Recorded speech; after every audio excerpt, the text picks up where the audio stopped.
Divisional Round Matchup for the Buffalo Bills. Welcome to the Hoof Podcast. We are here to get you ready. Big time matchups this weekend and other stuff going on. I got the vaccine today. Hey, that's good. Yeah. Your first shot, I assume. First shot, yes. Yep. Yeah. The Pfizer one. One of two, right? When do you do the next one? 3 weeks. Should be anyway. So, February, whatever that is. So, right. Yeah, 3 weeks. So, things are good personally. Yeah. Well, have you started a worker? Gotta get those people vaccinated first. Yeah, it's interesting. So, a lot of people turned it down. So it'll be interesting to see how that pans out. But yeah, that's unfortunate at this time because we need 80% to get near herd immunity if we're lucky. So hopefully more people than that choose to take the vaccine by the summer so we can get back to normal and have a full football season of fans next year. I wish I got the vaccine last week because then I would look into going to the Bills game.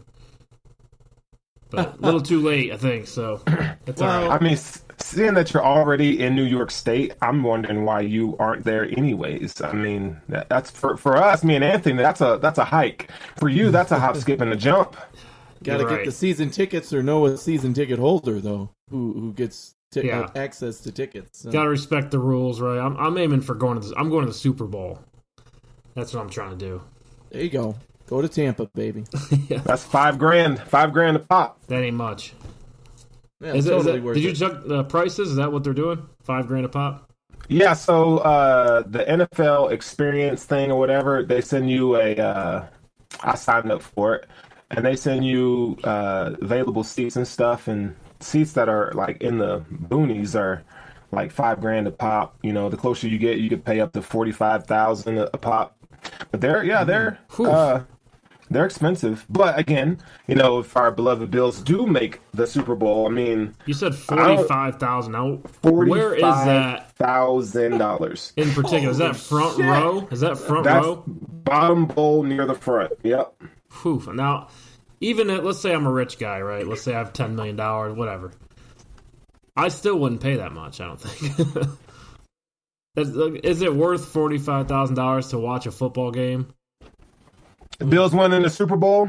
What do you think? Oh, man. But watching it on TV... It's an outrageous price for outrageously rich people. The people who can afford that are just going to do it because they can. It's going to be all famous people in the front rows of those. Oh, yeah. That's insane. Yeah. It's just too much chaos, I feel like. I'd still rather watch it on TV. The broadcast is amazing. Yeah, that's true. I mean, I would totally rather watch it at home because, I mean, $45,000. I mean, that's two cars, bro, paid in cash. Like, some people got it like that. I know we don't. Yeah. So I'll be watching it at home. What do we know? What station's covering the Super Bowl? I'm not sure, but I know we drew NBC this weekend, which is nice. The game versus the Ravens. Mm-hmm. That'll be one of the top-notch announcing crews, but also they do a much better job of just airing TV. Right? They normally do Sunday Night Football, which we've talked about this during the season as well. Is definitely the most well done of the football crews, even better than ESPN's Monday Night Football coverage. So. Yeah, hopefully those guys, do a good job calling the game and showing the game. I don't want to beg for replays and the right angles and all of that. Hopefully NBC keeps their quality up. Yeah, they're pretty good. Have you guys noticed, watching CBS is so bland compared to the other networks? Like, as far as, the effects and so forth, Fox even tries to give you some effects, which we don't like Fox at all, really. But Sunday Night Football is top notch, man. And CBS is they just say, hey, fuck it. There's this football. Y'all watch it. Yeah. Funny you mention that. Funny you mention that. CBS is the one who has the Super Bowl this year. I just looked it up. So CBS has the Super Bowl this year. I guess originally NBC had it, but they switched with NBC and CBS for 2022. So now NBC has the Olympics and the Super Bowl next year. So is it Tony Romo and Al Michaels?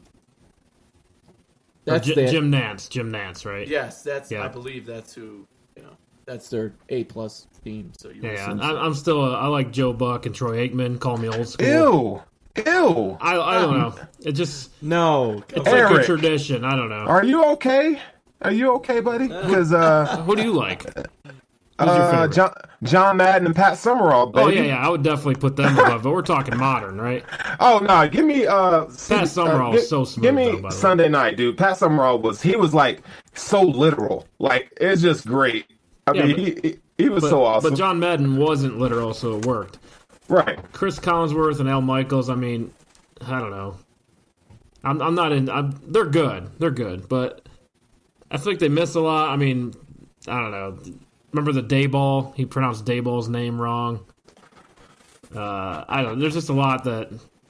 Yeah. I prefer Troy Aikman, Joe Buck. Stick to the points. Take it serious. I don't know. I just can't get over Joe Buck's face. Like, I hate his face. I'm sorry. I hate his face. Can't get over it. Joe Buck, you're saying? Yeah, dude. I just look at his face and it's very punchable. He's my least favorite announcer. He's worse when it comes to baseball than football. Oh my God, World Series is terrible. In general, he is my least favorite announcer, and I found out he lives right here in Denver too. He does? But, yeah, he does. Joe Buck lives in Denver, but because during quarantine when he was calling baseball, he was doing it from his home in Denver. That's the reason I know. But yeah, it's unfortunate, but hopefully we have better broadcasters than that. Joe Buck is my least favorite overall. Anthony, what would you do if you saw Joe Buck walking in Whole Foods, bro? Seriously, I'd be like, dude, get a better job. Something. Dude, my wife jokes about it all the time because she knows anytime Joe Buck's calling, I just roll my eyes and scream like, God, not him. Anybody but him. Oh my God. Yeah, I would straight up throw a head of lettuce at him just hard. Yeah. You know what? Make that cabbage. I'm hitting him with some cabbage, bro. The beauty of watching the game, though, is you don't have to see him all that much. That's true, but I have to hear his voice. Listen to him. That's the thing. Yeah, I mean, he's just extremely biased against and for certain teams, and it's so obvious. That's why I hate it. I mean, I think certain guys, NBC does a better job of that, but he clearly shows who his favorite player. Oh, Aaron Rodgers, Tom Brady making a sandwich is the best sandwich I've ever seen. Oh, wow, that incomplete pass was the best incomplete pass from this quarterback who I really like.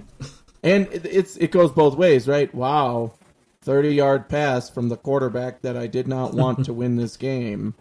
But yet he gets super excited for the other side. That's what I mean. It's blatant bias. All right, let's start the show. Wow. That was fun. Cut us off. Yeah. All right, so we had a little playoff wager last week. Got some money on the line. And guess who's winning that?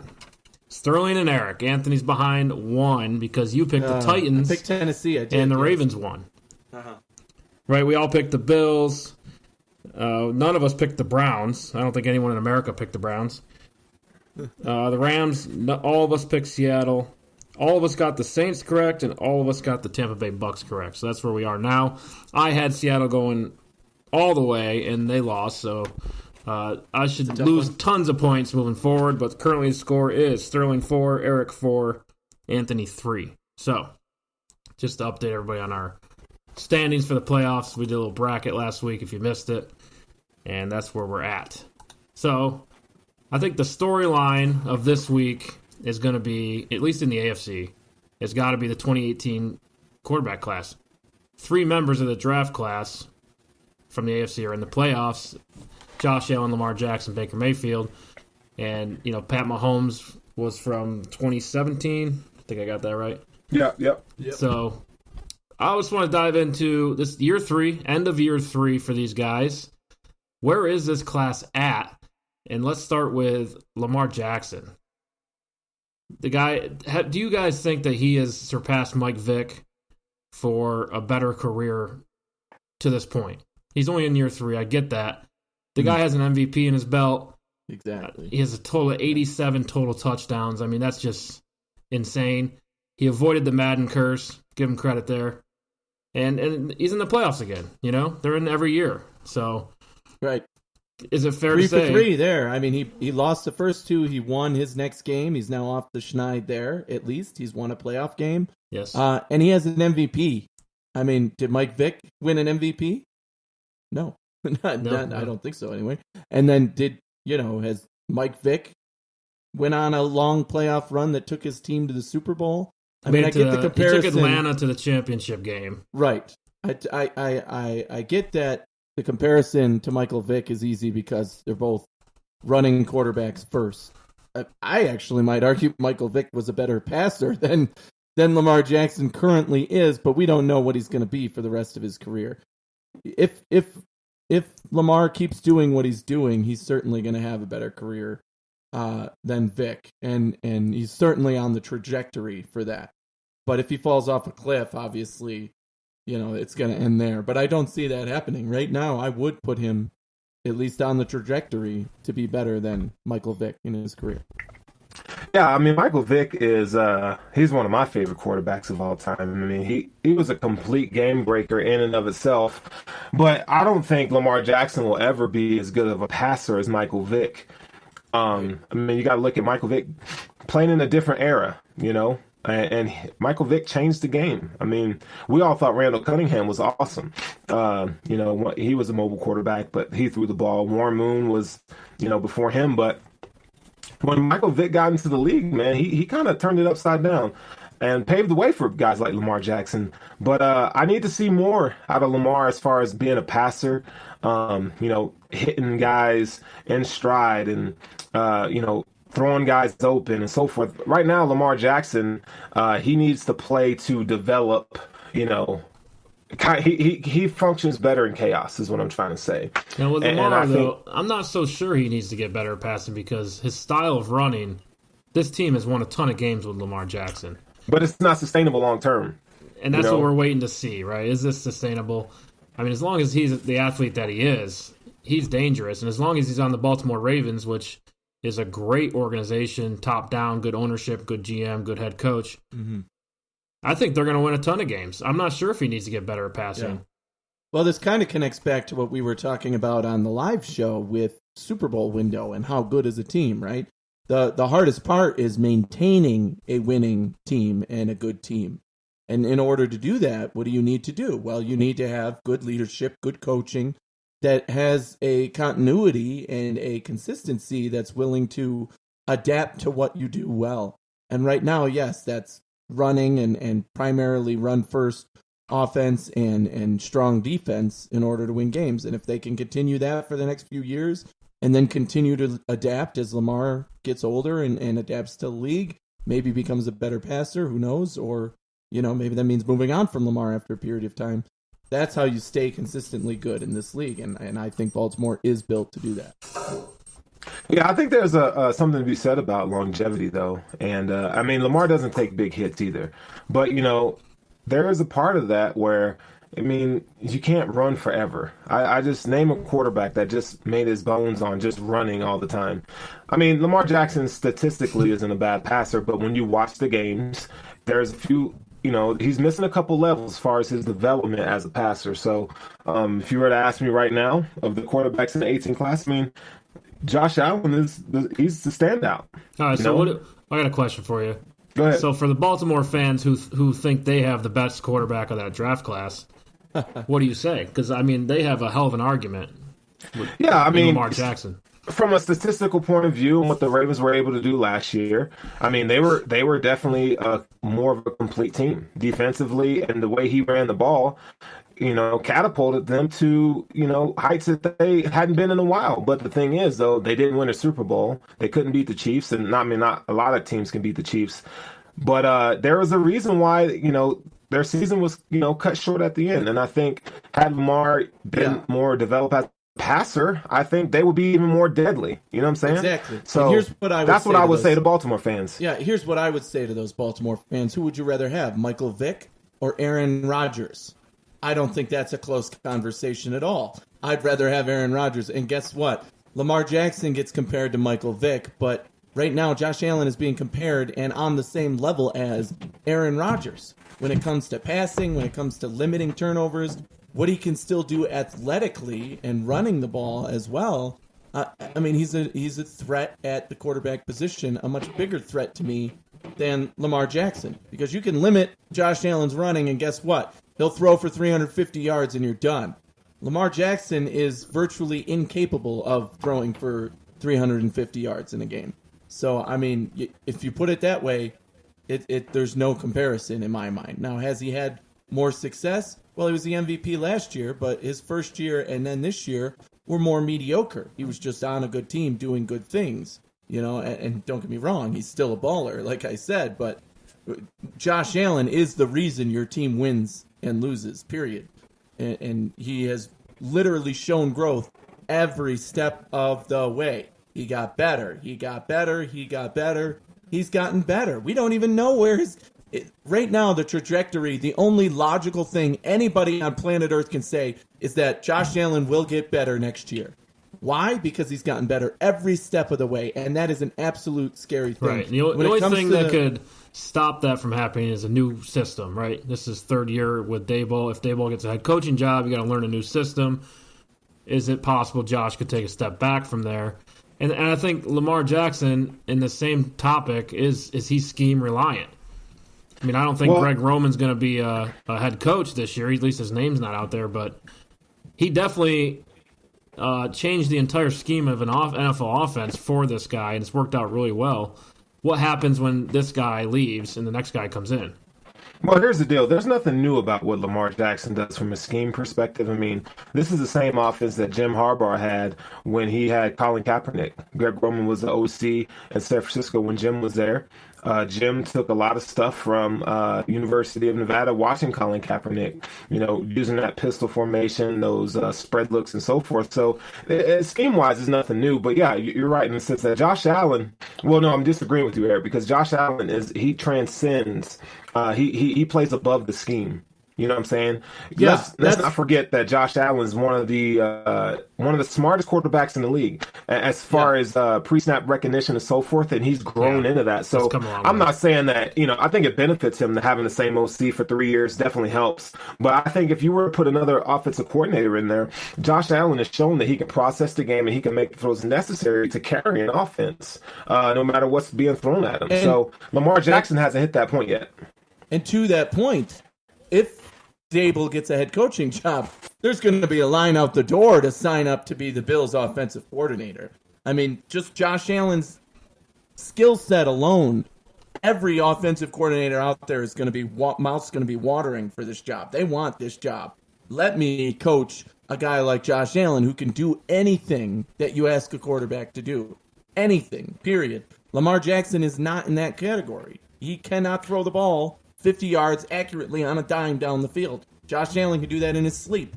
So, I mean, you literally, in the new scheme, it will be interesting to see how Allen adjusts in terms of learning new verbiage and all that good stuff that comes with a new offense. We know he works harder than anybody in the offseason, and that's why he gets better consistently every year. But a new offensive scheme, I don't think that's going to hold him back because he has every skill set anybody could ask for. It's just a matter of which direction the Bills choose to go in and who they hire. So I mentioned, and don't get me wrong, I think Lamar Jackson has the skill and ability to get to those heights, right?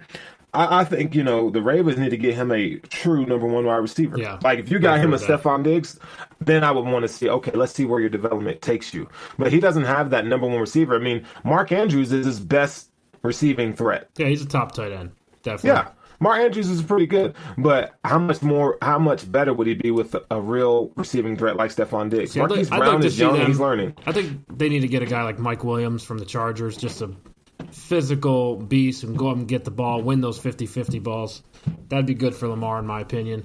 But I did mention 87 total touchdowns as passing and rushing for Lamar Jackson in 3 years.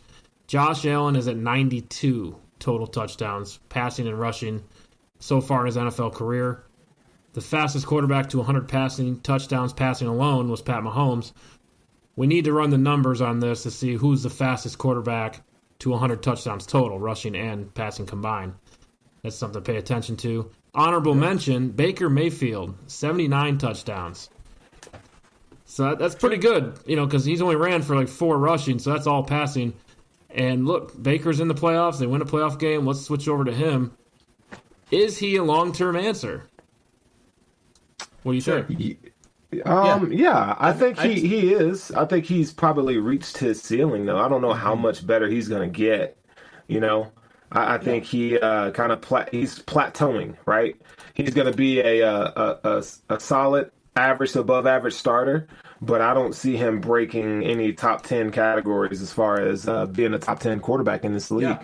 We've seen that he had, even this year, right? So his rookie year, no doubt, he was the best player in this draft class, right? He came out firing. He set a rookie record for touchdowns, which was broken this year by Herbert in Chargers at the Chargers. But anyway, Baker, he's shown even this year, he's been given everything a quarterback could ask for in Cleveland, and this has been my knock on him all along.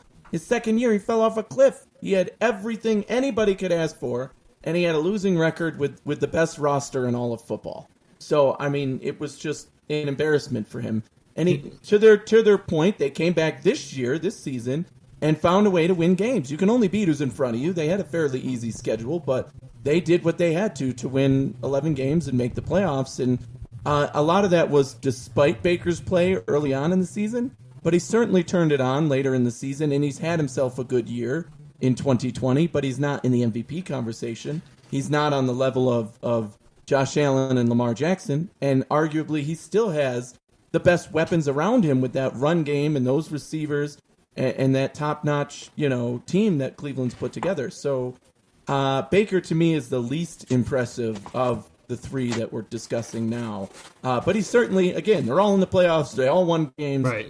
It's a hell of a thing for them to do. The Browns' offense has found the ingredients to make Baker successful and make the team successful, and that's limit him to 20 passing attempts per game. Yes. He's so much better when you limit him. You make the precise throw when they need it. I mean, that seems to be working for them. And, so begs the question, who do you we have Mike Vick for Lamar Jackson. We have numerous comparisons for Josh Allen, Ben Roethlisberger, I've heard, John Elway, I heard. The one most recently this week by the Ravens defensive coordinator compared him to Dan Marino. So he's Ben Roethlisberger with Dan Marino's arm. Who is Baker's most similar comparison, in your opinion? That's a good question, because here's a guy who came into the league. He was the number one overall pick. On paper, he was supposed to be the most ready to go. And to Sterling's point, I think he's now reached his ceiling, which is good, but not great. I mean, I don't know. Derek Carr comes to mind, maybe? Like a guy who certainly has had good seasons. A couple times he was in the MVP conversation, but 7, 8, 9 wins a year seems to be where he maxes out, right? It's just he's not the guy to take you over the hill and have a dominant game, but he's capable of having a 300-yard, 3-touchdown game and winning it for you. So, I mean, I don't know. That's just modern history. That's the name that comes to mind for me in terms of who I think is also on that level. I don't know. What do you guys think? What do you guys So think? if I had a comp for Baker Mayfield, I'm going to go with Jeff Garcia. You guys remember he played for the San Francisco 49ers. Yeah. I Played believe for a he lot went of teams, to San Jose State, but he cut his teeth with the 49ers. He kind of teetered around. I'd say he probably averages 8 to 9 wins a season. And, he had a couple years where he hit 31 and 32 touchdowns. But he kind of hovers around the 20-some-odd touchdown range. And this was in an era where, running the ball was more efficient than passing the ball. And he had some good numbers. So he's, like I said, I think Baker's an average to above average starter, right? He'll probably always be in the 12 to 20 range as far as quarterback ratings before the season. And to Anthony's point, it's different when you have everything given to you that a quarterback could want. You have one of the best offensive lines, or top 3 offensive lines in the league, and probably the best. You've got multiple tight ends. You got 2 really good running backs. I mean, you have wide receivers.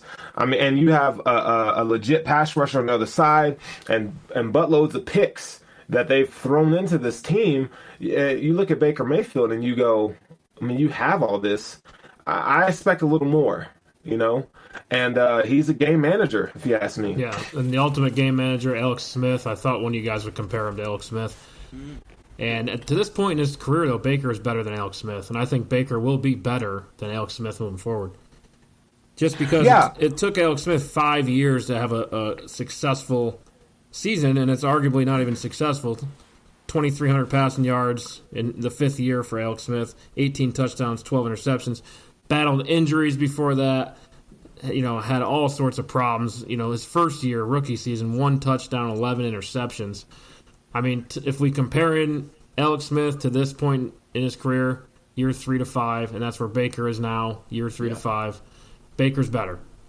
So you didn't fall for the trap, but I had to say it anyway. It's interesting. I see where you're coming from there, but the one thing about Baker, I'm on record as being a Baker hater. He was the one quarterback I did not want the Bills to draft in that group, and it was mainly his attitude, and he's still showing that. And sometimes he shows like good flashes. I saw the post from fans this weekend saying he sought out Juju Smith-Schuster and fist bumped him and said something to him on the field, on the sideline of the Steelers, before he went in the locker room. But on the other side of that, what's he do? He's on video recording, going through, slapping hands with people, mocking Juju Smith-Schuster, what he said about same old Browns. And it's like, dude, if you're going to be a douchebag off the field, why are you trying to be the good guy on the field all of a sudden? Yeah. But you're a douchebag. You can't show us two faces, Josh Allen would say on the field what he says in the locker room. And same thing with a lot of these other guys. You wouldn't expect them. I'm not expecting Lamar to be a guy who tries to be somebody off the field that he isn't on the field. Right. Granted, those are two very different people, but still, better character than Baker still. Yeah, and now seeing what we see, goes back to the pre-draft narratives. I think when you analyze these guys pre-draft, like a lot of us did, Baker was the safest pick. You kind of knew what you're getting. Look, Lamar and Josh Allen are both high-risk, high-reward type players, and it worked out. Most people had Sam Darnold ranked ahead of Baker. Right, he's also a little risky. It was a little bit of a surprise. He didn't play a ton of college football, and Baker did, and I'm sure they looked into that. But being in that situation, taking the safe pick, it's good to see Cleveland having some success, and they didn't blow it this time, right? So, kudos to them for that. But once again, I'd like to just say that the world might explode if there's a Cleveland Browns playing the Buffalo Bills in the AFC Championship game, and that's a real potential right now. I mean, 4 years ago, 5 years ago, 3 years ago, if you would have told people that would be the case, they would have bet you $1 billion that would never happen in planet Earth history. But here we are. It could very well be the Browns playing at the Bills in the AFC Championship game. It's just an amazing thing to see that the league has come this far, that these two teams have been able to turn it around this much. So I still give props to that Browns team and to Baker for having a good year and battling everything. So Eric, you mentioned the pre-draft process. The Browns were almost going to take Josh Allen number 1 overall. Yeah. If you go back and look and read and what we heard, we thought that they were going to take Josh Allen number 1. And obviously, John Dorsey's not with the organization anymore, but it just makes you. Yeah, that's interesting, because would he be the same player? I think I don't know, and I think if you're gifted, and Josh Allen has the work ethic, like Josh Allen. If we're talking about Josh Allen has the intangibles. So I think, honestly, if you would put him anywhere, I think he would get to where he's supposed to be, because his work ethic is out of this world, right? But I think there are other quarterbacks who don't always possess that much passion or work ethic for the game.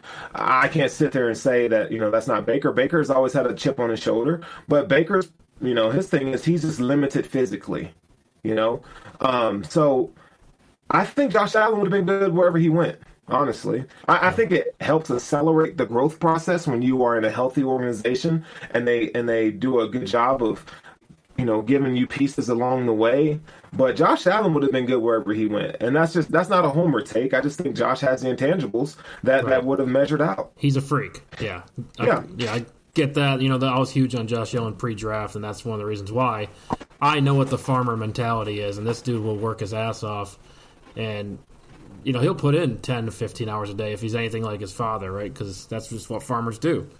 Anyway, last topic on this draft class. Are they the best ever? Is that still in the conversation? Because, this is the Hall of Fame year for quarterbacks, right? There's 5 Hall of Famers. 2 of them are already not looking so hot. But is this still, with the 3 quarterbacks taken, one of the best draft class for quarterbacks of all time? Man, there's 2 other quarterback classes, in my opinion, that are better. I would say Jim Kelly, Marino Elway. 83, yeah. 83 right, was number 1. And then I would have to go to the Rivers, Big Ben, and 2004. Manning. Okay. Yeah, I think that's better. And then I think you can lump in, the quarterback class of 18. Well, they got 2004 has, 4 Super Bowls among the 3 top quarterbacks. We're only in year 3 with these guys, but I think you can still have that conversation. They're still in the running to be one of the best. I mean, think about it. If these guys, they're all in the same division right now, or the same conference right now, the AFC, at least those 3 that we mentioned, right? So if they end up making it consistently year in and year out, and we're talking about these same guys in these same matchups, you better believe we're going to be one of the best of all time. But right now, I mean, we got to pump the brakes on that. They're only in year 3, and like we said, those are Hall of Fame quarterback names we're throwing out there. Right. 3 Hall of Famers, 3 Hall of Famers. Those are better draft classes right now. Yeah, they are Hall of Famers, no doubt about it, for that 2004 class. About 2012, Andrew Luck, RG3, Ryan Tannehill, Kirk Cousins, Russell Wilson. Nah. I mean, there's only 2 quarterbacks that are worth anything in that. Miss me on all that. Well, Andrew Luck retiring early definitely hurts him. But, yeah, definitely still in the conversation. It's fair to say these quarterbacks will have Super Bowls in the future.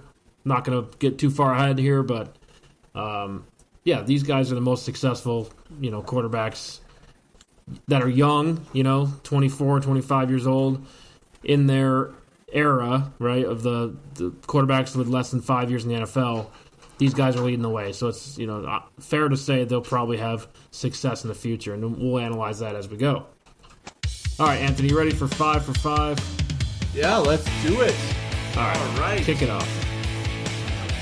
So we went on an interesting run during the season, like I said, really winning lots of money. And last week, that didn't go as well as we had hoped. We went 3-3 on the 6 games. Certainly could have been better. The 2 biggest bets I made, at least, the Bills game and the Tennessee. I picked Tennessee plus 3.5.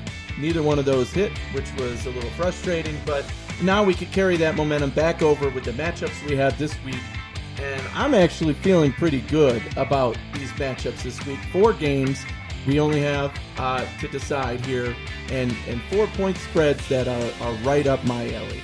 So I'm going to start with the one I'm most confident in, and again, that's going to be the Buffalo Bills. The Buffalo Bills are minus 2.5 currently, playing Baltimore at home, and I think that the Bills are going to win by more than 3 points. I know this is the playoffs, things are hard fought, but the Bills at home are being underrated at this point by a lot of the media and the betting sites. So I'll take the Bills minus 2.5 at home versus Baltimore. The second game that I really love this weekend is the New Orleans Saints minus 3 at Tampa Bay.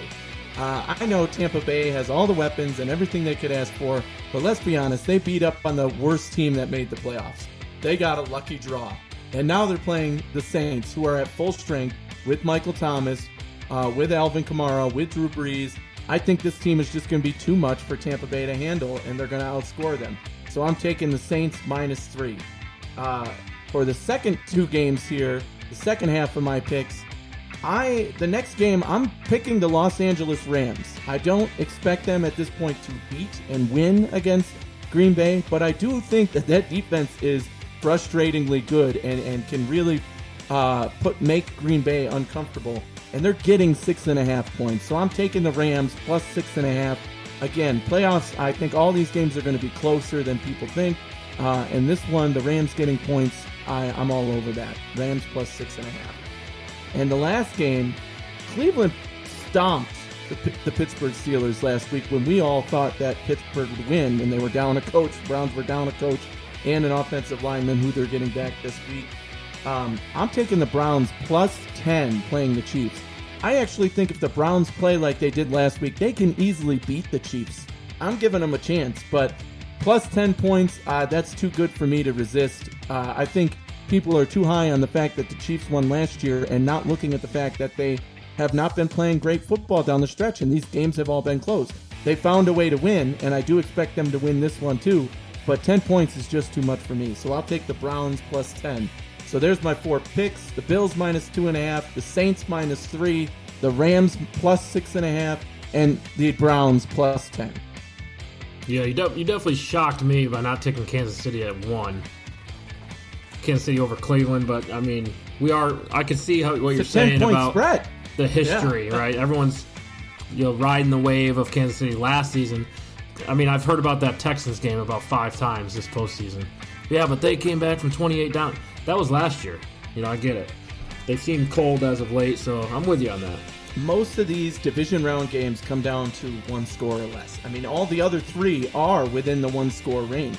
It's this game that is plus 10, and to me, that's an egregious mistake. I'll take the Browns plus 10. All right, so let's get into some of these narratives before we get you ready for the Ravens. A lot of good matchups this weekend. Divisional rounds. Talking about this pre-show, I think these are some of the best games of the year, honestly. Divisional round, always close, and there's always a lot of games on, which, when you get to the championship and the Super Bowl, it's 1 day instead of 2, and then there's 1 game instead of 2, right? So divisional round is definitely one of my favorite weeks of the whole season, regardless of who's playing. But first matchup I want to talk about, Rams at Green Bay. Do you think, Sterling, this game is bigger for Aaron Rodgers, or do you think Sean McVay needs to get some wins under his belt so he can be talked about as one of the greats? What do you think? I think it's bigger for Sean McVay. I mean, Aaron Rodgers has been to a Super Bowl and won one. McVay has been to one. He hasn't won yet. And I think, what he has to work with from an offensive point of view in terms of quarterback, Jared Goff is he's your game manager, and he has a broken finger. So I think Sean McVay, this is an opportunity for him. He's kind of had to reinvent himself in some ways. I mean, his offenses hasn't been as explosive as they were a few years ago. They've kind of had some roster turnover as far because they made some big time moves, but they drafted well on the defense side of the ball. They got Cam Akers, so they've done a good job kind of replenishing that roster. So I'd have to go with Sean McVay. I think he's going to be around for a long time. And as far as Aaron Rodgers is concerned, honestly, I think the Packers have kind of ruined his legacy. I mean, Aaron Rodgers will always be, in my opinion, probably the most talented quarterback that you're ever going to see of all time. But I think that they could have done more with his abilities, and they didn't. So we know what Aaron Rodgers is, right? He's great. He's going to be the MVP this year. But I would have to go with Sean McVay. Yeah, I'm going to counterpoint that one because I think if Green Bay were to lose this game to the Rams, the story isn't, wow, the Rams are good. Nobody's running that article. It's, wow, the Green Bay Packers are one and done again in the playoffs. And, wow, the Green Bay Packers and Aaron Rodgers can't get the job done in prime time. That's the headlines you'll see on ESPN and everywhere else. Great, the Rams won, but that's not the story here. The story is Green Bay collapsed, right? No matter what the Rams do well in this game, it's going to be Green Bay and Aaron Rodgers failed to do it yet again. And that, to me, is the big story here, if they were to fall to them. I mean, Green Bay is the better team. Green Bay is the number 1 overall seed. They should win this game. So this is going to be tough sledding for the Packers offense, I think. Think about Jalen Ramsey's taking out Devontae Adams. I mean, you don't want to pick on Jalen Ramsey. Aaron Donald in there. I mean, sure, it's going to be tough sledding for Green Bay. But McVay gets the benefit of the doubt of, he gets credit for getting this far, right? He started a backup quarterback, then they put it back in Goff, but that defense is well coached, and they were able to make it this far. Right. So if they lose, they'll still get credit. McVay will still get credit. Hey, he's a good coach. He got them this far. We all remember lost to the best Jared Goff with Jeff Fisher and how disastrous that was. Right, Sean McVay saved his career, and that's still the case. It's scheme-based. Sean McVay's all scheme, so that's why we're comparing Sean McVay to Aaron Rodgers and not Jared Goff to Aaron Rodgers.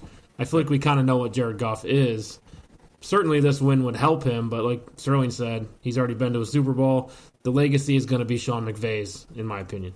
Let's move on to the next one. Cleveland at Kansas City. Touched on a little bit already. Really the narrative in this one is, does Goliath have a chance against David? I don't think so. I mean, everything in me wants to pull for the underdog, which is the Cleveland Browns. But I think when you look at it, I think the Chiefs will be a little rusty. I don't think it's. I would fire. Like Anthony said, you better take the Browns in the spread because that's 10 points. I think the Browns can keep it close, but I think that the Chiefs are. I mean, they're the best team in the league, right? And you can't deny that. And so the pressure's on them now. I mean, I would say winning back-to-back Super Bowls, that's going to be very difficult to do. I mean, just the emotional pressure and expectation placed on you is really hard to overcome. I mean, we haven't seen a lot of back-to-back Super Bowl champions, so there is a chance for the Browns to win. But it goes to what Baker Mayfield is going to show up. I mean, against the Steelers, I mean, the defense, they got a big-time advantage and gave him some easy opportunities. Patrick Mahomes isn't going to make the same mistakes that Ben Roethlisberger did. So we're going to see. Yeah, I mean, you heard what I had to say a little bit about this, but the Chiefs being rested, great, but I think that makes you a little rusty in this case. Right now, you could argue Cleveland's playing at the top of their game and really come out on fire based on having no expectations and being expected to lose, and that overcoming adversity has really carried them through and motivated them. It's going to be hard for the Kansas City Chiefs, who just won a Super Bowl and now are expected to win, to come out with their pants on fire and blow the world away with what they can do. Even if they win this game by 50, nobody's going to be impressed. They're going to say, great, you won the game you were supposed to. On the other side, if Cleveland even keeps this close, people are going to be talking about them. And don't count them out. Like I said, they're playing the best football right now that they can play. And they're playing a team that went out of the season on a lower note than they should have. I mean, when's the last time Kansas City won by 10-plus points, by more than one score? It's been a while, and they certainly have struggled in those games even when they have won. They haven't looked as dominant. And to be coming out playing a hot team, you better be ready. Even at home, you better be ready. Yeah, and I think it is going to be difficult for Kansas City to come in and turn it on again, right? They've been cold lately. They look bored out there. It's not the same upbeat personalities. They kind of look more laid back this year. But now it's playoff time. It's time to turn it back on and play like you did last year. And that's not always easy, right? Going from low to high like that. So it'll be interesting to watch. I'll definitely be watching that game closely. Last narrative real quick. Tampa Bay at New Orleans. Can Tampa Bay finally beat New Orleans? New Orleans beat them twice this year, and one was a blowout. So what do you think? No is my simple answer. No. Who's the better team here? The New Orleans Saints. Who's playing at home? The New Orleans Saints. Who's been living up to their expectations, maybe even exceeding them based on the injuries they had? The New Orleans Saints. Tampa Bay is a pretender in these playoffs right now. They would have to come out and win this game in dominant fashion, and I don't see that happening. Tampa Bay is not as good on offense as Drew Brees and the Saints are. Tampa Bay is not as good at defense as Drew Brees and the Saints are. The Saints are playing football hard and fast right now. Has Tampa Bay played better football down the stretch? Certainly. That's what got them in this position. But they're a very beatable team who, again, had the luckiest draw in the first round of the playoffs. And I see that them coming to a strong halt against this Saints team that I picked to go to the Super Bowl. So, yeah, and about that. So here's where I agree with most of everything you say, Anthony, but there is one component that we're missing. And I think if there's any fan base that would understand this, it's the Buffalo Bills. And the fact that they have Tom Brady. And I don't know if you guys have been watching him lately. He's been playing a lot better. This offense has been playing a lot better. And I think having Tom Brady it's like the Kobe effect or the Jordan effect, where when the chips are down in big time moments, they come through. Now, last year we can all look at it and say, okay, Tom Brady, and they didn't get it done. But again, Tom Brady and that offense, they were limited. I mean, he took them as far as he could take them. Now he has some guys that he can rely on, and their defense is opportunistic. They are missing a couple players, but they are getting Levante David back, so that's going to be huge. But you can look on the other side of the ball, and look at the New Orleans Saints, and they're getting one of their young pass rushers back. And so what we do know is that how good is Drew Brees in big moments? That's a question, because I don't think he's lived up to the, I don't think he's lived up to the billing in big moments. I don't know about that. The games that they've lost were never really his fault. It came down to a defensive play or, different things that happen on the field. It certainly wasn't Minnesota necessarily Miracle him. and but here's the deal. But here's the deal. We don't talk about Tom Brady in that sense because he gets it done, regardless of what the defense does. If the ball, if there's an opportunity to be made, Tom Brady rises to the occasion. He's one of the most clutch quarterbacks like Joe Montana that's ever played the game. All I'm saying is, I don't know if Drew Brees has that killer instinct that Tom Brady does, and so and Drew Brees. I mean, if you guys look at him, he's just not the same quarterback that he once was. His age is showing up. You can't argue with results. I agree. Yeah, with that. I can't disagree that Tom Brady is a killer instinct guy who knows how to get the job done. But I do disagree that Brees is not that guy. Because, again, the last 2 playoff games he's won, he's a Super Bowl winner. He's the guy who carried this team. He's a multiple MVP kind of guy. He's right there in terms of why this team wins. It's Drew Brees, even at his age and declining ability. He's still the reason this team wins and the reason it all starts and ends with Drew Brees for me, just as it does for Tom Brady on the other side. Granted, he's got a lot better weapons and it's certainly one of the rosters that was compiled to win a Super Bowl and to make a playoff run now. And certainly Tom Brady has been playing better, even though it hurts me to say that. Down the stretch, he's been playing his best football. And that's what you expect from him. But I don't crap on Brees like that. He can get the job done. If there's a blowout in this game, it's going to be on Drew Brees' side, not on Tom Brady's side. Yeah, and this game will be brought to you by AARP. I'll be honest with you guys, I'm ready for these guys to just get out of the league. I want the next generation. I want them to take over. I want to see the endorsements. I'm sick of Tom Brady getting the best slots in prime time. Just move on. It's time to go. And this game, we'll see. This could be the last time we see Drew Brees. Lots of rumors out there, so enjoy it, right? Enjoy these conversations. Enjoy the game. But we have a game to talk about as well. The Baltimore Ravens at the Buffalo Bills, 8:15 Eastern Time on NBC. The first time these teams meet in the postseason, once again, because the Bills haven't been in the postseason. That's probably why. Well, look, can we just call it what it is? It seems like everyone's picking the Ravens to win this game, and you hear, the Bills and the Ravens are 2 teams that you don't want to face. Well, they have to face each other this week, and it's got me scared. I'm not going to lie. I'm not going to sit here and say I feel confident in the Bills. I would have preferred Cleveland, right? I would have preferred Pittsburgh or Cleveland. And before we jumped on the show, just. You look at NFL headlines and you see stuff and you're just like, okay, well, so, the defensive coordinator for the Ravens, I believe he's Don Martindale is his name. And he's saying we're going to blitz Josh Allen. There's going to be pressure and Josh Allen knows it.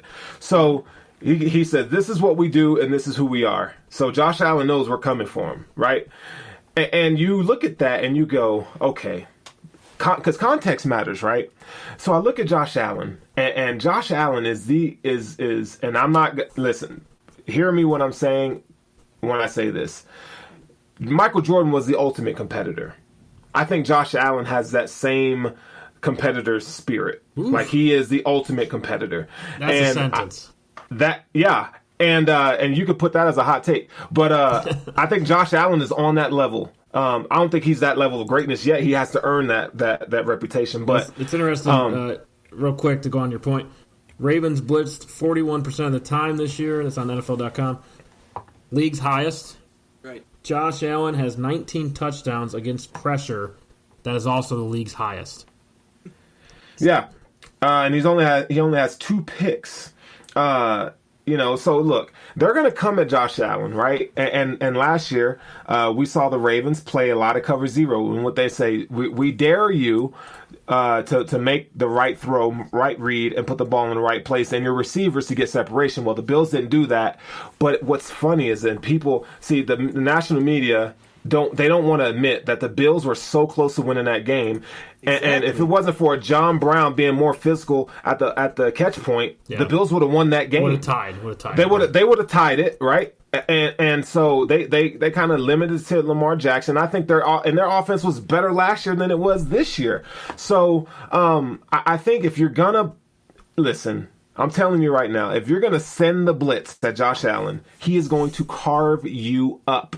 Exactly. He's going to carve you up. And so, am I nervous about the game? Hell, I'm nervous about every Bills game. I'm more nervous that it's in the playoffs. But if your whole mindset is we're just going to attack Josh Allen, I think you might want to try something else. Right. Because this is not the same Josh Allen. Yeah. Right. Yeah. He's gotten better this year. And to your point, Sterling, great. You want to blitz every play or 50% of the time as they have leading the NFL? Go ahead and blitz. He's going to tear you up. You can have 3 or 4 sacks in this game. Great. We'll applaud you for that. Guess what? Josh Allen's going to have 5 or 6 touchdowns if you want to play that game because he's just that good against the blitz. He is that good at finding the open guy. And as I said on the Tuesday show, the difference here is the speed of our receivers, the guys we've got on the field, the different aspect that Stephon Diggs brings to this team. They're going to double team Stephon Diggs, which is going to open the door for our other receivers, including John Brown, who is a speedier guy who can get down the field. So go ahead and leave those guys in man-to-man coverage or cover zero and see what happens, because Josh Allen will light you up like a Christmas tree and have 400 yards passing again, regardless of what you do. Let's talk about I don't Buffalo. even think they're going to... Hold on. I don't even think they're going to double team Stephon Diggs. I think they're arrogant enough to where they think we're just going to put Marlon Humphrey on you one-on-one. Who's a physical, and they're going to look on the other side. Corner. He's a physical corner. Absolutely. You're not going to win a jump ball with him with Stephon Diggs. I don't see that. No, and route running, I mean, he can break his legs. We've seen Stephon Diggs do that to people all year. Right. And this is a man-to-man defense, and they don't shy away from who they are. We know that. They told us. And we talked about this a little bit pregame or pre-show. You got to beat them with separation and speed, and the Bills have that this year. They have John Brown, they have Stephon Diggs, Cole Beasley in the slot is quick, and I think it's a mismatch for the Ravens, in my opinion. You're going to man up one-on-one with these receivers. That is going to be a nightmare. And Josh Allen, all he's got to do is make a little bit of time in the pocket, and he's going to shred you. He's been doing that to teams all season long. So, in my opinion, they're going to have to change up something. You can't just go one-on-one with these receivers. And that the Ravens have probably had success with that throughout the year because they do have physical cornerbacks, some of the most physical corners in the entire league, and Marlon Humphrey, Marcus Peters. But they are not built for speed. No, they're not. And I think the X factor in this game, well, one, it'd be Brian Daboll's play calling. But two, you know what it'll be? Gabriel Davis. Can they, they got 3 really good corners, right?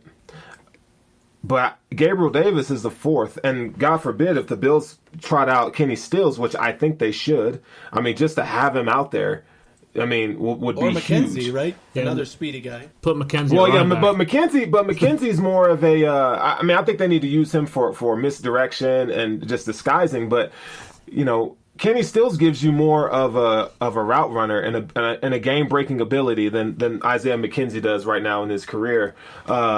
Now we're going to see, if Kenny Stills healthy, we don't know. But if I were in a position where I could elevate Kenny Stills, I would as a 5th or 6th receiver coming into this game, because I think you need to look.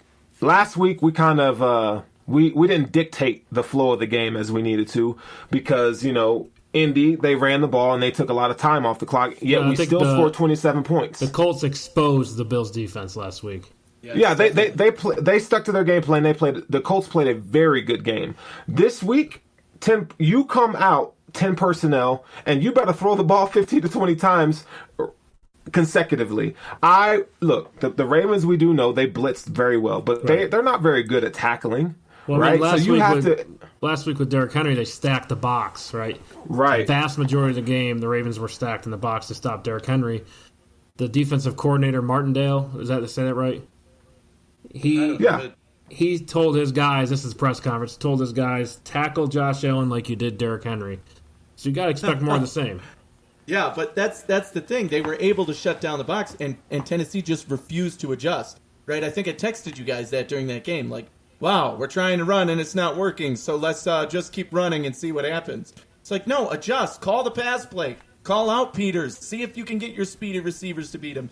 And Tennessee just refused to do that. They tried to stick to their bell cow and run when it wasn't working. And that's the thing for the Bills. You still have to run the ball in this game. We played Indy, the number one run defense in the league, and you didn't need to run at all in that game. In this game, you can use – Josh Allen knows how to read the play. He's done a very good job of that this year, and he can make adjustments at the line. So you put Singletary out there and you say, okay, Josh Allen, you can make the adjustment, make the call at the line. We'll start with a run play, but if you want to turn it into a pass, or start with a pass play, but if you see that they're opening and covering those receivers, and then call the run. Because what happens when you blitz a lot? Inevitably, if you're coming at the quarterback, the running back only has to get through that first line, and he's going to have a big game, regardless. So I think that the Bills need to still be able to run the ball in this game. Granted, we know we want to pass more than run, without a doubt. That's our strength. That's what we can do best. More screen plays, right? How do you offset an aggressive front seven, screen plays, draws, halfback draws, things like that. I think you'll see a lot of Lee Smith on the field. I think he'll get a lot of playing time. Glorified right tackle. And to Sterling's point, if you spread it out, I mean, what do? You got Josh Allen by himself, in the backfield. Are you going to go after him? Because, I mean, Josh will just get rid of the ball quick. So, I mean, it'll be interesting to see what Dable dials up and for those situations. But I can see all of those situations working because Josh knows what he's doing this year, and that's what's different from the last time these teams played each other. They were all over Josh Allen. He got sacked. I mean, I think there's a fumble in there. I mean, it's just a long day for him. I don't think that's going to be the case this go-around. It's still going to be tough sledding for them. Look, the Bills, it's not going to be fluid like it has been, the last few games of the regular season. But it's hard to tell. I mean, let's flip sides, though. Let's go Ravens defense versus Ravens offense versus the Buffalo defense. One thing I noticed, I watched the game last year compared to this year, and then watched the Tennessee game last week. Tons of outside throws to Marquise Brown, something you didn't see last season. They're not really throwing the ball down the field. They're doing screen plays and dump offs to their receivers. And I'd let them do that all day. That's why you if you're a defensive play caller against this offense, that's what you say. You Marquise Brown on the outside, 1-on-1 every single time. If he beats you, he beats you. But guess what? It's only going to happen 3 or 5 times a game, right? And that's fine. But when you've got a guy like Lamar Jackson who can run the ball, and you've got a running back, and 2 running backs really that they used, Gus Bradley and J.K. Dobbins, who are both effective. Wow, J.K. Dobbins, talk about impressive against Tennessee.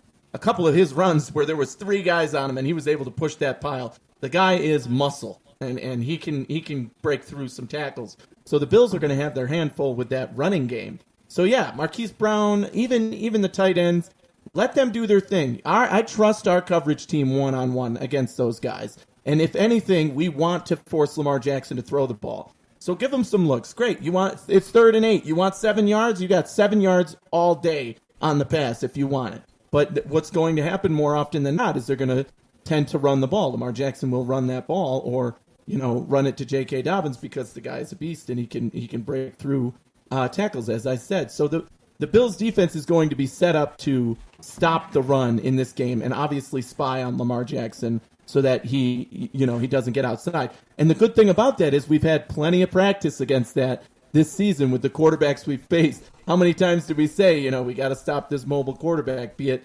the Cardinals or the Seahawks? Well, the Bills did a great job of that last time they played, last year. Yes. Right?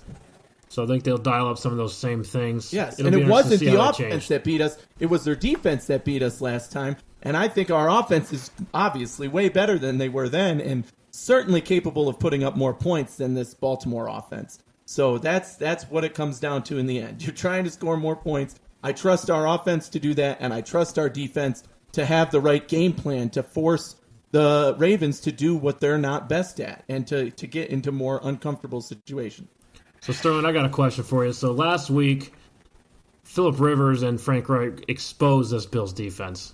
They could not stop them, right? Shallow crosses, short passes. Every third down, it felt like Rivers had an answer for this defense. because maybe no pass rush, maybe that's part of it, but do you think the Ravens dial up some of those plays and try to take advantage of those holes? Yeah, I mean, there's no secret at this point in the season. I mean, when you look at tendencies and so forth, I mean, teams know what you're going to do. But here's something that I dug up in terms of a little bit of context. So you guys remember in Week 3, Baltimore was at home and they played the Kansas City Chiefs. Well, the final score of that game was 34-20, right?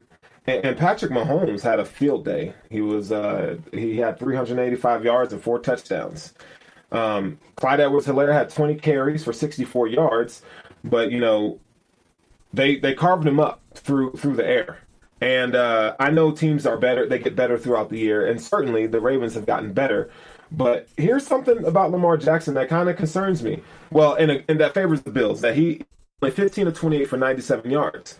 Well, why is that? Well, because they made Lamar Jackson one-dimensional. They amped up the pressure so much by scoring that they made Lamar Jackson have to throw the ball. Right.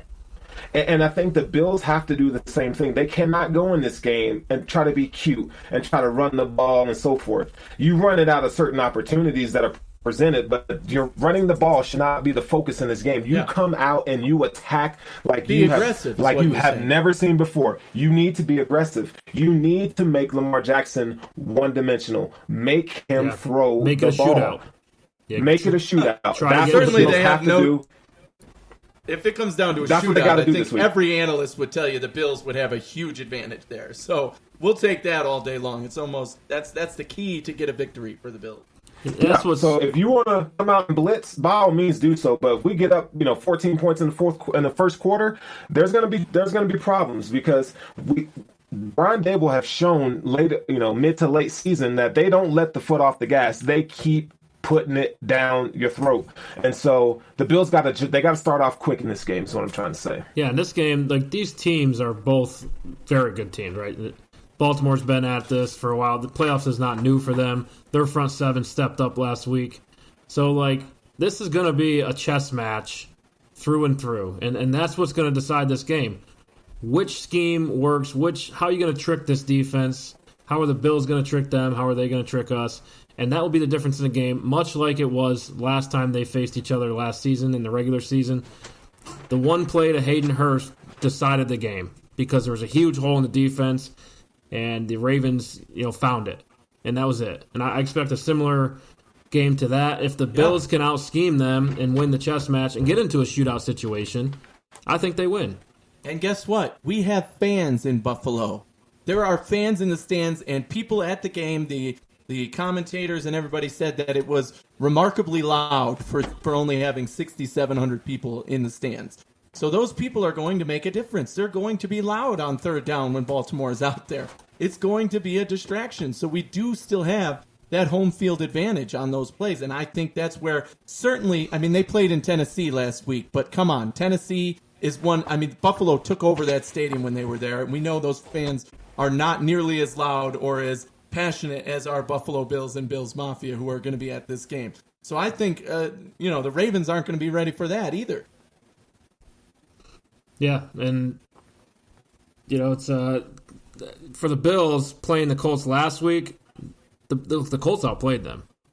Oh, yeah. Right? And I think that's going to scare the shit out of everybody. The Bills have been kind of quiet this week. No dancing videos going on. But the Ravens, on the other hand, dancing on the logo. There's tons of questions out there, tons of headlines. So I think the Bills are refocused this week. I expect them to come out and have a great game plan and execute it.